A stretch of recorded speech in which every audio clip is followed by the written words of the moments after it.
It's now my pleasure to introduce our next guest. This individual is originally from Hazard.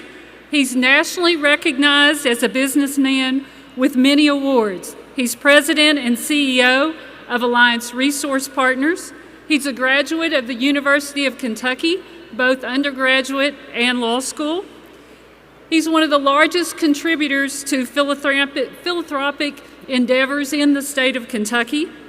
He's a strong supporter of SOAR and its mission to create jobs in our region. Without the support of our next speaker, Joe Kraft, and the Kraft Philanthropy, the EDA grant would not have been possible. Please welcome Joe Kraft to the stage.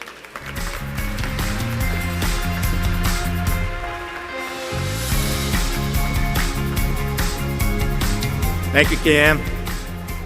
Thank you, everyone. 10 months ago, we had a big check that was also shown, $40.7 million for the EDA grant that Kim mentioned.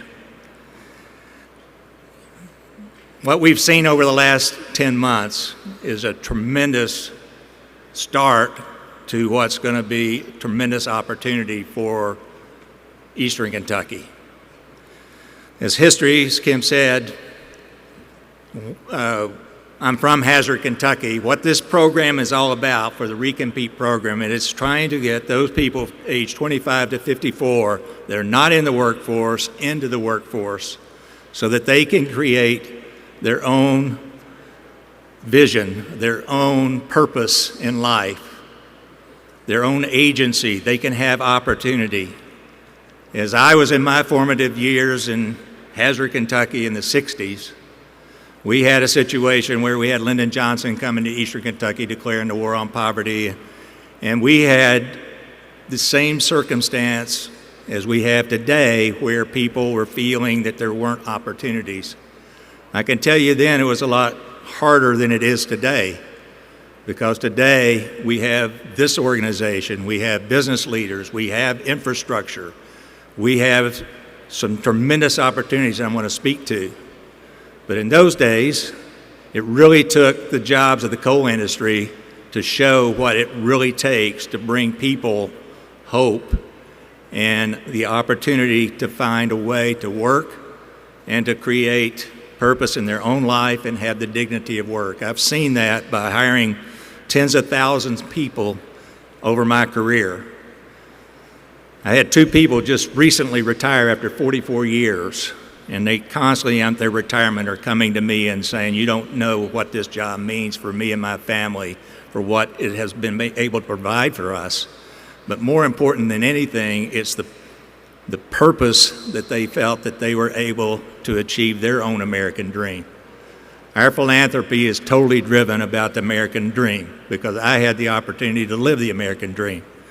And it's because of when the grant, the EDA grant, became an opportunity, I felt like this was the perfect example for me to give back, to try to share my experience when I had people, when I was in formative years, saying, you have to have a purpose. You need to find your purpose. You have to work hard. You have to get a good education.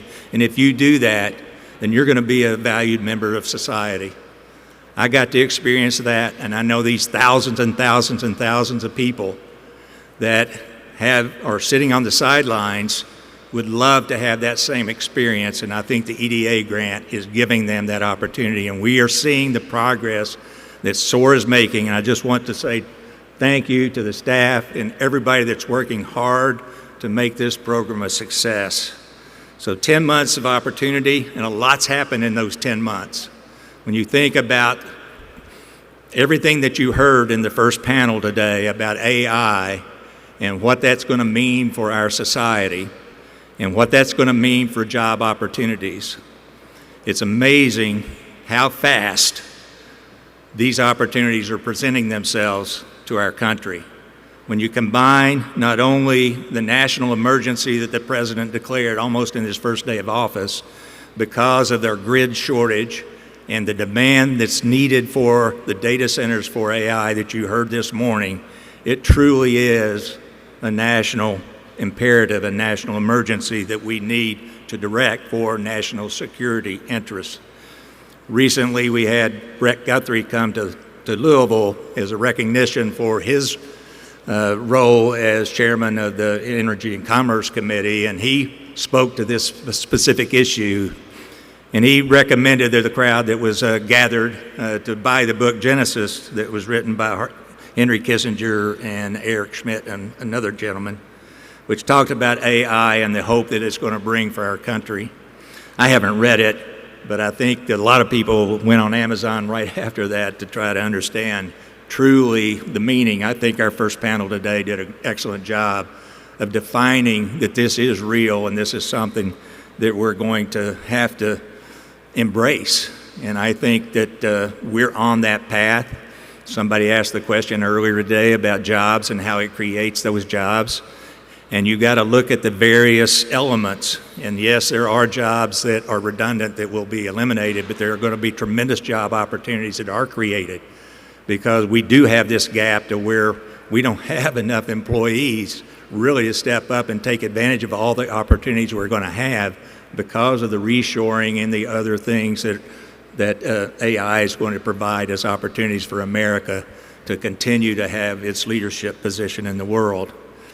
One of the things that is another impetus that's going to help us is not only AI, but the reshoring of jobs that are coming back really for those type of jobs that are needed for national security so that we're not having to rely on other countries as we think about the future.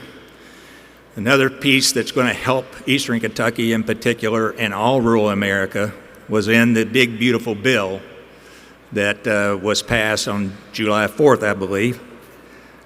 Just this week, the chairman of the Ways and Means Committee issued a press release to remind everybody that in that bill there was a renewal of opportunity zones that actually target rural America. This program is going to start in January of 27, so we're very focused as our philanthropy and using SOAR in their 12 counties as an example of how you can bring people out of the workforce, create jobs. Our whole purpose in our philanthropy is to try to build on what SOAR is doing to provide hope to people so that there are jobs. So we're very focused on bringing jobs to this region, and we've got an effort beyond the 12 counties. It'll cover about 55 counties between West Virginia and Kentucky that we're focused on doing. And in large part, they're going to be incentivized to come to rural America with this over $100 billion of investments that targeted by the big beautiful bill, as mentioned in the press release that was issued this week. So I want to thank Congressman Rogers, not only for what he's done with SOAR, but what he's doing today, because he is sharing with us that the many defense contractors, aerospace contractors, Space Force contractors that are also going to be looking for opportunities under the budget bill and the Defense Act. There are many new technologies. You heard Barb talk about that a little bit earlier today with drones and things. There are a lot of new technologies within the Defense Department in that budget bill that the Defense Department wants to create new areas for manufacturing so that it's new technology, not having to, what we saw in the auto industry when we were moving to EVs, taking a group that was focused on the combustion engines trying to go to EVs, you find that sometimes it's hard to make that transition as opposed to just starting fresh with a new technology and new leadership. And so I think that not only are they going to try to start fresh, but they want these jobs to occur in rural America because they know that rural America suffered because we did in fact offshore so many jobs over my career, and I think there is that effort. We have with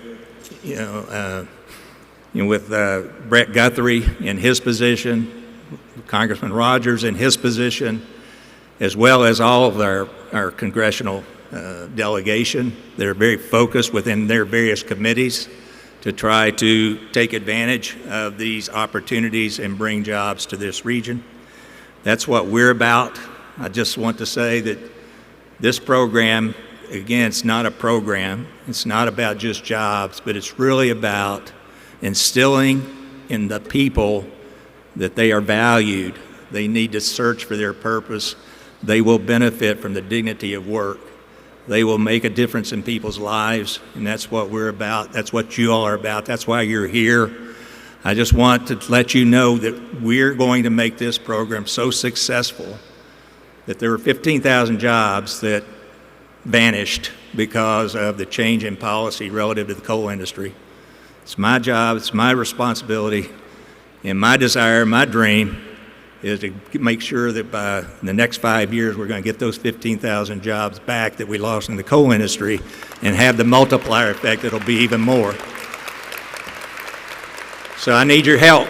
It's not going to be easy because there's a lot of people out there in rural America around the country that want the same thing for their people. But I'm determined, and I think SOAR is determined, you all are determined, that we can make it happen. So I look forward to coming back for the next conference to give another update, and I'm confident it's going to be accelerating, and so we can hit that goal within our 5-year time period. Thank you all very much.